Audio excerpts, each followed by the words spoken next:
आघाडीतील प्रमुख नेत्यांच्या उपस्थितीमध्ये आता आज माझा उमेदवारी अर्ज दाखल केलेला आहे। सर्व महाविकास आघाडीतील घटक पक्षप्रमुख पक्षांचे प्रमुख नेते राज्यातले सर्वजण उपस्थित असताना माझा उमेदवारी अर्ज दाखल केलेला आहे। त्यामुळे महाविकास आघाडीतील कुठलीही बिघाडी नाही। काँग्रेस पक्ष, राष्ट्रवादी काँग्रेस पक्ष आणि शिवसेना आणि बाकी सर्व घटक पक्षांच्या प्रमुख उपस्थितीत आज माझा उमेदवारी अर्ज दाखल केलेला आहे। किती अर्ज दाखल केले तुम्ही आज?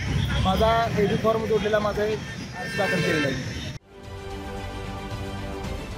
महाराष्ट्रातील सर्व बातम्यांचे विश्वासार्ह व्यासपीठ,